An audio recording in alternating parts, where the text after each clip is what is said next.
अर्जुन गाड़ी से उतरकर पेशाब करने गया, तभी एक भिखारी उसे घूरकर देखने लगा। फिर अर्जुन ने तुरंत पेशाब रोक लिया, लेकिन वो भिखारी अर्जुन को घूरता रहा, जैसे उसकी पेशाब को देखे बिना चैन नहीं आएगा। जब अर्जुन जाने को तैयार हुआ तो भिखारी बोल पड़ा, अभी तो देखा ही नहीं। अर्जुन ने उसे पागल समझा और उसे धक्का दे दिया और अपनी गाड़ी में बैठकर निकल गया। पर जाते जाते भिखारी जोर से चिल्लाया, अगर नहीं दिखाया तो रात को शैतान मिलेगा। अर्जुन अपने कुछ साथियों के साथ एक दूर दराज गांव की ओर रवाना हुआ। उनका मकसद था खजाना खोजना, लेकिन उन्हें क्या पता था कि खजाना तो मिलेगा नहीं, उल्टा रात को सच में शैतान से सामना हो जाएगा। रात में एक छोटी लड़की की लाश जिंदा हो उठी और अर्जुन पर हमला कर दिया।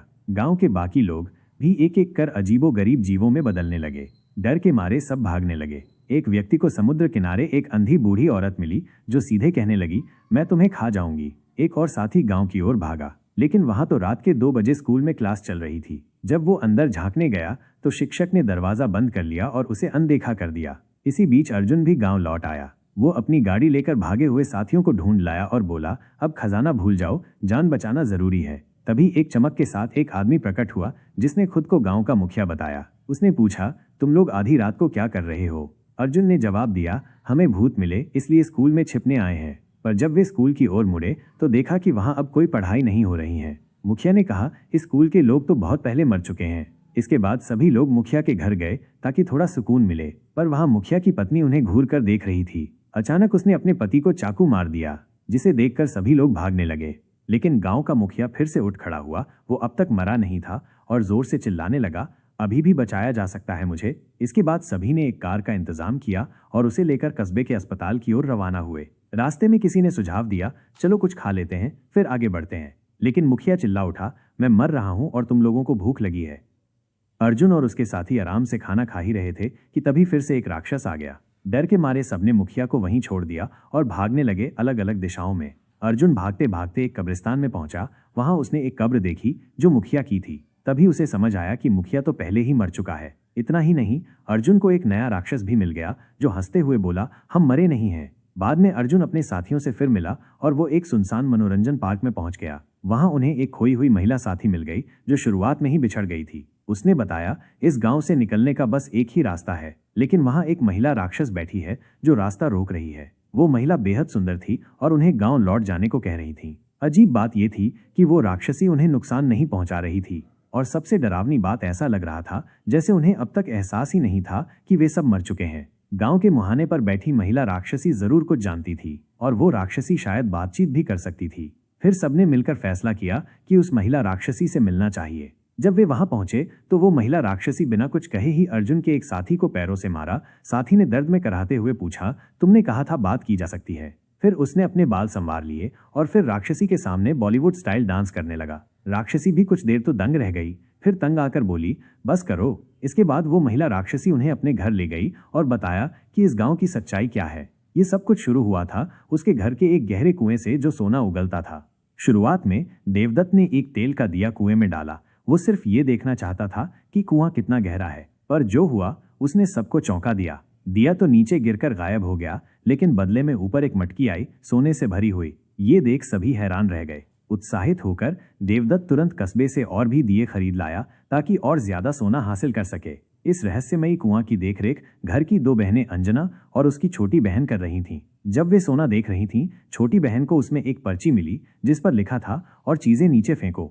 दोनों बहनों ने एक मुर्गी को कुएं में डाल दिया और सच में थोड़ी ही देर में सोने की एक और मटकी ऊपर आ गई। उन्होंने ये रहस्य देवदत्त को नहीं बताया। इस बार जब देवदत्त ने फिर से दिया डाला तो इस बार बदले में कुछ नहीं आया। गुस्से में आकर वो कुल्हाड़ी लेकर खुद कुएं में उतर गया। सोच रहा था अगर लेन देन नहीं होता तो वो जबरदस्ती सब कुछ लूट लेगा, लेकिन किस्मत उसकी सोच से बहुत अलग निकली। जब बहनों ने रस्सी खींची तो ऊपर सोने से भरी मटकी निकली। बहनें डर गईं, लेकिन अंदर से बेहद उत्साहित थीं। इस बार पर्ची पर लिखा था, मुझे ये पसंद आया और लोग नीचे भेजो। अब बहनों के सोचा और लोग कहां से लाएं। फिर उन्होंने अपने शराबी मामा की तरफ देखा जो अक्सर उनका पैसा छीनता था। फिर उन्होंने मामा को कुएं में फेंक दिया। फिर अंजना गांव के भ्रष्ट पुलिस अधिकारी के पास गई। वो एक नीच दरिंदा था जो अपने रुतबे का गलत इस्तेमाल करता था। अंजना ने उसे सोना देकर कहा, कुछ लाशें भेजो। पुलिस वाला बहुत खुश हुआ। वो लाशें ढूंढने नहीं गया बल्कि राह चलते भिखारियों को मार डाला और ताज़ा लाश भेज दी। जैसे जैसे सोने की डील चलती रही, पुलिस वाले को शक होने लगा। एक रात वो अपने आदमियों के साथ अंजना के घर में घुस आया और देखकर दंग रह गया। पूरा हॉल सोने से भरा था।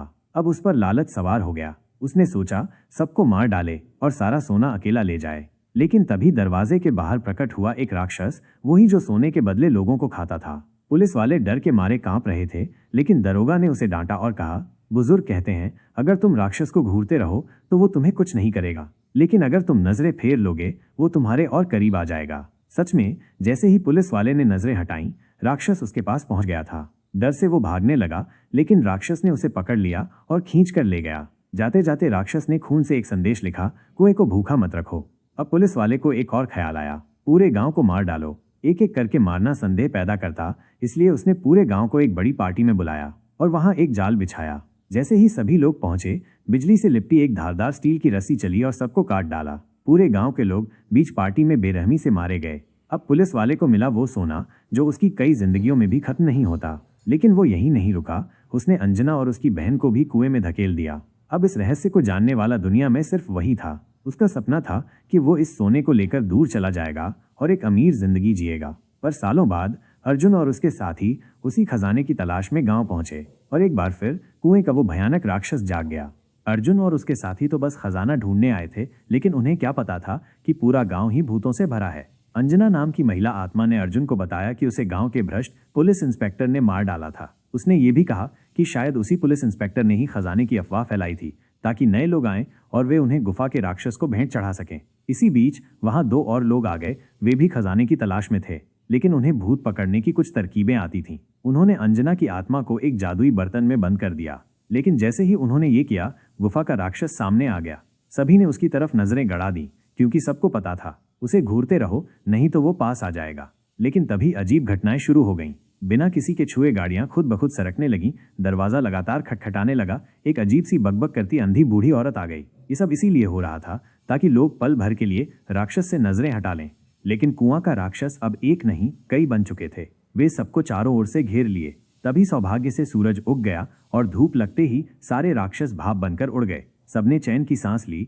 तभी उनमें से एक शख्स हथियार निकालकर अर्जुन और उसके साथियों को मारने की कोशिश करने लगा। उसका इरादा था उनकी लाशों से सोना लेना और खुद अमीर बन जाना। उसने अर्जुन को एक कोने में घेर लिया और गोलियां चलाने लगा, पर एक भी गोली नहीं लगी। उसका साथी उसे चिढ़ाने लगा तो उसने उसे गोली मार दी। इसके बाद वो सीढ़ियों पर चढ़ा। अर्जुन को मारने ही वाला था कि एक चमत्कार हुआ, उसने खुद को ही गोली मार ली। इस मौके का फायदा उठाकर अर्जुन और उसके दोस्त जल्दी से गांव में फंसे बाकी साथियों को ढूंढने निकले और उस डरावने गांव से भाग निकले।